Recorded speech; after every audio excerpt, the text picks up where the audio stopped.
할렐루야. 오늘 성탄절을 맞이해서 주님 앞에 나오신 여러분들을 환영하고 축복합니다. 예수님의 탄생은 시대와 인종과 지역을 넘어 평화의 소식입니다. 특별히 복잡한 우리나라의 정치, 경제, 사회에 하나님의 평화가 함께하길 원합니다.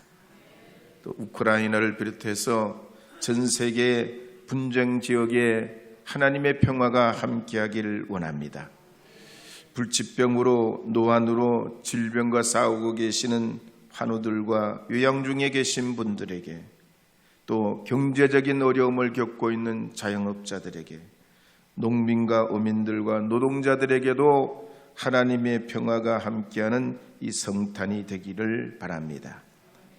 그런 의미에서 저는 오늘 마태복음 1장 18절에서 25절 말씀을 통해서 성탄의 기쁨이라는 제목으로 주님의 말씀을 선포하려 합니다. 먼저 마태복음 1장 18절 말씀 함께 읽어보도록 하겠습니다. 예수 그리스도의 나심은 이러하니라. 그의 어머니 마리아가 요셉과 약혼하고 동거하기 전에 성령으로 잉태된 것이 나타났더니. 아멘. 세상에서 가장 빠른 새는 군함조입니다. 날개를 펴면 2.5m나 됩니다. 시속이 400km가 나요. KTX보다 빠릅니다. 이 군함조는 태평양, 인도양, 대서양, 섬지역 해안뿐만 아니라 가끔씩 우리나라 제주도나 또 춘천에서도 발견된 적이 있습니다. 참 신비가 아닐 수 없습니다. 아프리카 코끼리는 수명이 70세 정도 되는데 암컷으로 태어나면 무리에 남게 되지만 수컷으로 태어나면 무리를 떠나야 됩니다. 집단의 리더는 60세 할머니 코끼리입니다. 엄마, 동생, 사촌, 이모 다 가까운 친척들이 무리를 이루어 사는데 공동 육아도 하고 함께 적도 막아냅니다. 누가 가르쳐 준 거야? 아니에요. 참 신비해요. 알파 늑대도 그렇습니다. 추운 지방에 사는데 작은 동물로부터 큰 동물까지 사냥합니다. 늑대 가족은 엄마, 아빠 늑대와 더불어서 한 15마리에서 적게는 10마리 정도 무리를 지어서 삽니다. 근데 사냥할 때는 협동으로 사냥을 합니다. 아빠 늑대가 지휘를 하고 나머지 가족은 일사불란하게 움직입니다. 늑대 몸무게가 한 50kg밖에 안 되지만 협동해서 200kg 이상, 심지어 1톤 되는 큰 들소까지 사냥을 합니다. 그러다가 사냥에 성공하면 아빠 늑대는 먼저 먹지 않습니다. 새끼들, 가족들 먼저 먹게 하고 가족을 돌봅니다. 동물만 그런 게 아닙니다. 우주의 질서도 그렇습니다. 약 10년 전에 미국 나사에서 허블 망원경으로 태양보다가 10배나 크고 15,000배나 밝은 별을 발견했습니다. 근데 근래에는 우주의 망원경을 설치했어요. 태양 질량보다가 32배나 더 큰 별을 발견했습니다. 그리고 이번 성탄에는 나사에서 약 2,500억 광년 떨어져 있는 크리스마스 트리 닮은 별을 사진으로 보내왔어요. 사진 한번 보여주세요. 크리스마스 트리 색깔과 나무와 비슷하게 생겼어요. 더 가까이 이 클로즈업을 하면 그 다음 사진 한번 보여주세요. 아주 휘황찬란하고 정말 뭘로 표현할 수 없는 그런 우주의 신비를 지녔습니다. 우주의 별을 보는 은하계의 숫자만 해도 2천억 개에서 5천억 개 됩니다. 은하계에 속한 한 은하계에 속한 별이 1천억 개예요. 이 1천억 개의 별이 2천억 은하계에서 5천억 은하계. 그래서 이 우주는 끝이 없어요. 모양도 가지가지입니다. 나선 모양, 공 모양, 막대 모양, 타원형 모양, 불규칙한 모양, 과학계에 알려진 이 은하계의 종류만 해도 1750만 종류예요. 근데 그런데도 지금도 이 우주에서는 새로운 별이 탄생합니다. 뿐만 아닙니다. 거북이나 악어 같은 경우는 같은 장소에 알이 태어나지만 온도에 따라 암컷이 되기도 하고 수컷이 되기도 합니다. 만약에 온도가 31도에서 34도가 되면 수컷이 되고 이보다 높거나 낮으면 암컷으로 태어납니다. 우주 만물만, 동식물만 신비한 게 아닙니다. 예수님의 탄생도 신비해요. 성령으로 잉태되셨어요. 동정녀 마리아를 통해 나시었습니다. 너무나 신비해요. 그래서 예수님의 탄생과 사역과 십자가의 죽으심과 부활은 우리의 이성으로, 과학으로 이해할 수 없는 신비로 가득 차 있습니다.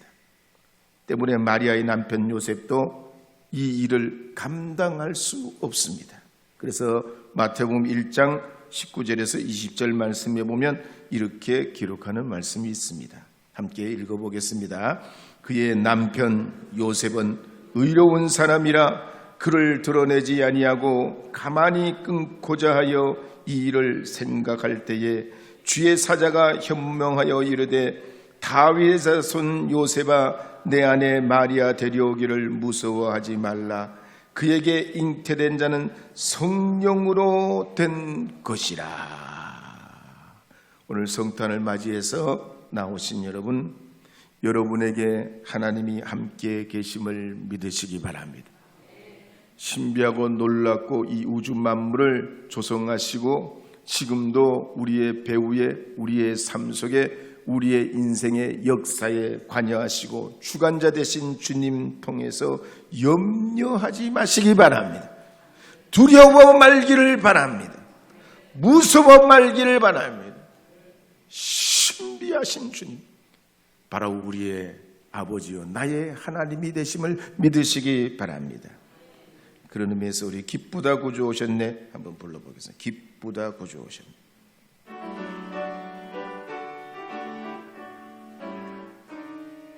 기쁘다 구주 오셨네. 만배성 맞으라 온 교회요 다 일어나 다 찬양하여라 다 찬양하여라 다 찬양하여라.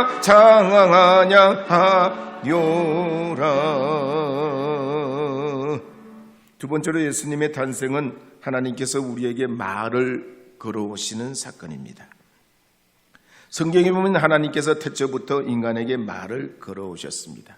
땅이 혼돈하고 공허하고 흑암이 깊고 빛도 어두움도 하늘도 땅도 바다도 강도 새도 나무도 풀도 사람도 없을 때 하나님의 영은 이 지구를 생명의 기운으로 품으셨던 것입니다. 그리고 이렇게 말씀하셨습니다. 빛이 있으라. 그래서 창세기 1장 1절에서 3절에 보면 이렇게 기록하는 말씀이 있습니다. 함께 읽어보겠습니다. 태초에 하나님이 천지를 창조하시니라. 땅이 혼돈하고 공허하며 흑암이 깊음 위에 있고 하나님의 영은 수면 위에 운행하시니라. 하나님이 이르시되 빛이 있으라 하시니 빛이 있었고. 뿐만 아닙니다. 하나님께서는 흙으로 아담과 하와를 만드시고 그들에게 말을 걸으셨습니다. 아담아, 아담아. 이름을 지어주시고 그들의 이름을 부르시고 말을 걸으셨습니다. 뿐만 아니라 창세기 12장 1절 이하에도 보면 하나님께서는 갈대아 우리에 살고 있던 아브라함에게도 말을 걸으십니다. 아브라함아, 너는 너의 고향 친척 아비 집을 떠나 내가 내게 보여줄 땅으로 가라. 그러기에 오늘 마태복음 1장 19절에서 20절 이하의 말씀에도 보면 하나님께서는 꿈에 천사를 통하여 요셉에게도 말씀하신 것을 볼 수 있습니다. 다시 한번 마태복음 1장 19절 20절 읽어보겠습니다. 그의 남편 요셉은 의로운 사람이라 그를 드러내지 아니하고 가만히 끊고자 하여 이 일을 생각할 때에 주의 사자가 현몽하여 이르되 다윗의 자손 요셉아 내 아내 마리아 데려오기를 무서워하지 말라. 그에게 잉태된 자는 성령으로 된 것이라. 오늘 우리도 그렇습니다. 우리가 스스로 하나님을 깨달아 알 길이 없습니다. 하나님께서 우리에게 깨닫게 하실 때 하나님을 알게 되고 구원과 영생과 부활과 죽어도 사는 그 믿음이 우리에게 생겨나는 것입니다. 그래서 오늘 이 아침에 나오신 여러분께서는 하나님께서 우리에게 말씀을 걸어오셨듯이 여러분도 여러분의 가족에게, 형제에게, 이웃에게 이 성탄을 통해서 말을 걸어보시기 바랍니다. 한번 옆에 계신 분들과 인사해 보겠습니다. 잘 오셨습니다. 형제님 때문에 제가 행복합니다. 즐겁습니다. 감사합니다. 그렇게 말을 걸어보십시오. 그리고 여기에서 그치지 마시고 예배 마치고도 만나시는 분들에게 꼭 말씀을 통해서 대화를 나누시기 바랍니다. 말씀드린 바가 있지만 대화가 뭡니까? 대화가 뭐예요? 새도 짹짹거리고 소리를 내고 돼지도 꿀꿀거리면서 의사소통을 해요. 기가 막히지. 그 돼지, 살찐 돼지가 자기들끼리 의사소통을 해요. 그래가지고요, 예? 멧돼지도 군집 생활을 하거든요. 예?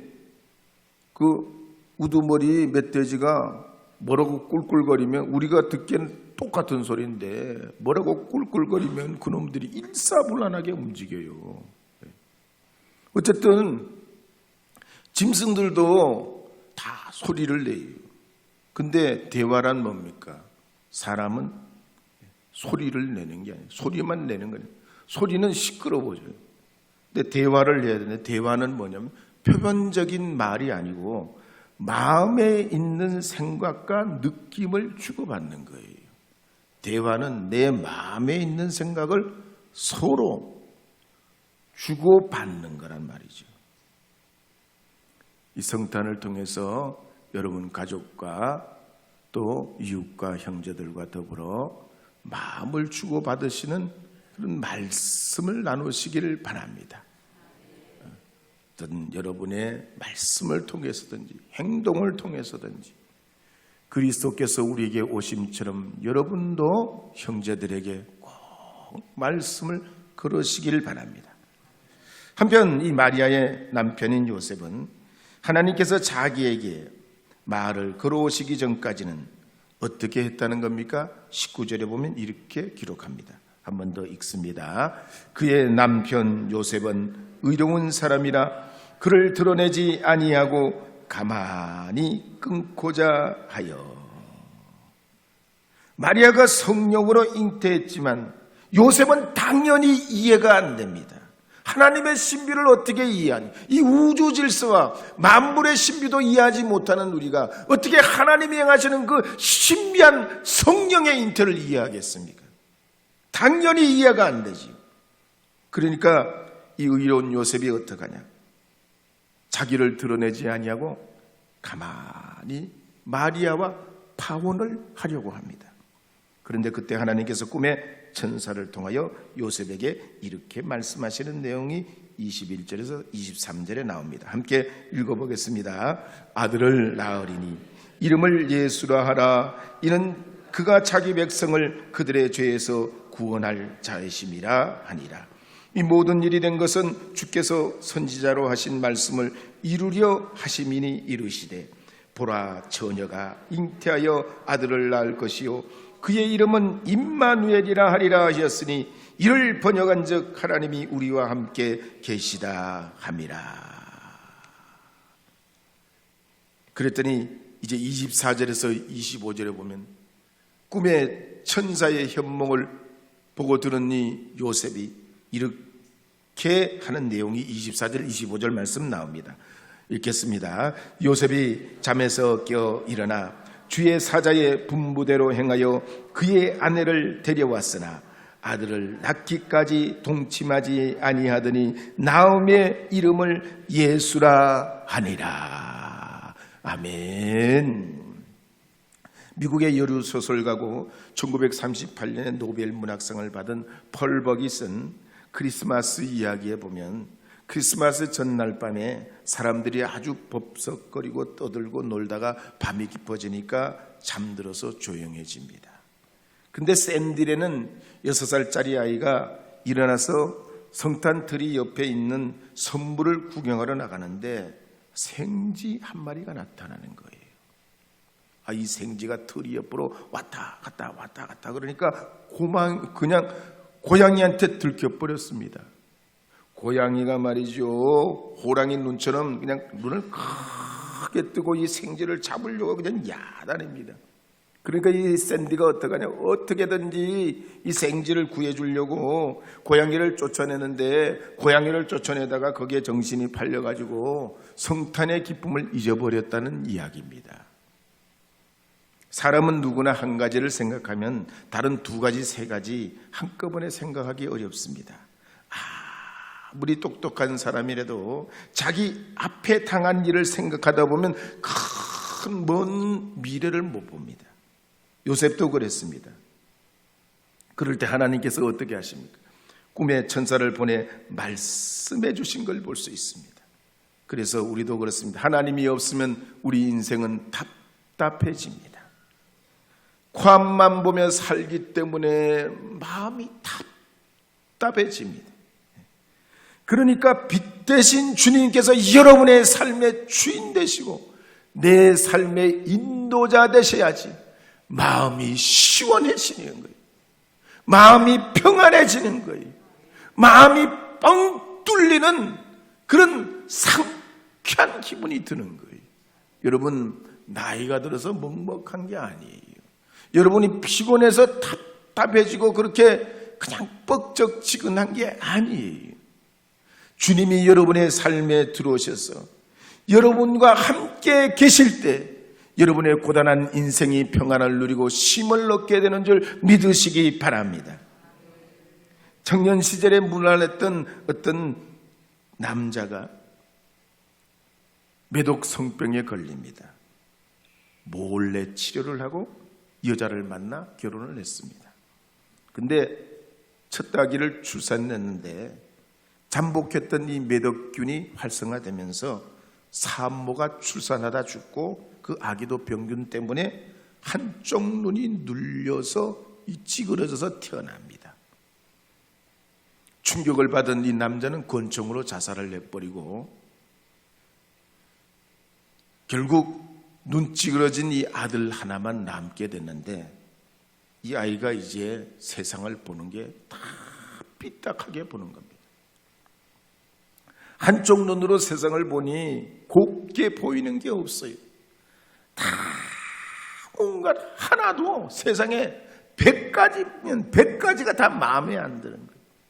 온갖 나쁜 짓을 다 하고 그렇게 하다가 사람들을 저주하며 살다가 미국의 25대 대통령 윌리엄 맥킨리를 암살해버립니다.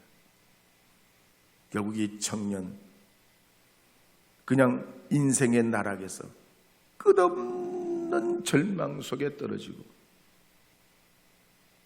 한 사람의 죄로 인해서 한 아기의 일생을 망치고 한 여인의 일생을 망치고 나라의 대통령까지 목숨이 그렇게 돼버리는 불행을 맞게 됩니다. 죄가 이렇습니다. 유전되고 전염되고 사람을 미워하게 만들고 복수심을 품게 만들고 가정과 지역과 공동체를 파괴합니다. 우리의 인생에서 그래서 가장 시급한 것은 돈 문제도 아니고 집 문제도 아니고 우리가 먹고 사는 모든 삶의 문제가 아니라 죄의 문제이기 때문에 예수님께서 이 땅에 평화의 왕으로 오시고 우리의 모든 이 삶을 어그러지게 만드는 이 죄의 사슬을 끊어버리시려고 십자가 위에서 몸짓고 피 흘리신 것입니다. 그래서 우리 주님의 오시면 만민의 기쁨이요 만인의 구원의 은혜요 하나님의 그 축복의 역사가 캄캄한 어둠을 뚫고 오는 빛과 같은 그런 은혜인 줄 믿으시고 베들레헴에서 오신 예수님을 환영하시고 맞아들이시고 우리의 대속주 되시며 지금도 성령을 통해서 우리와 함께 하시고 언제나 우리에게 위로와 은혜가 되시는 주님 의지하시기를 바랍니다. 그래서 요한복음 10장 9절에 보면 이렇게 기록하는 말씀이 있습니다. 함께 읽어보겠습니다. 내가 문이니 누구든지 들어가면 구원을 얻고 또는 들어가며 나오며 꼴을 얻으리라. 마태복음 1장 21절도 있겠습니다. 아들을 낳으리니 이름을 예수라 하라. 이는 그가 자기 백성을 그들의 죄에서 구원할 자이심이라 하니라. 사랑하는 여러분, 이 성탄절에 나오신 여러분, 아기 예수를 경배하며 오신 주님을 환영하고 여러분의 삶에 맞아들이셔서 인생의 불행을 끊어버리고 여러분의 삶에 주시는 환희와 기쁨과 구원으로 이 성탄 2024년을 통해서 더 위대하고 놀라운 삶을 살아가십니다. 주님의 그 음성 듣고 그 은혜 안에 살아가는 하나님의 자녀들 되시기를 주의 이름으로 축복합니다.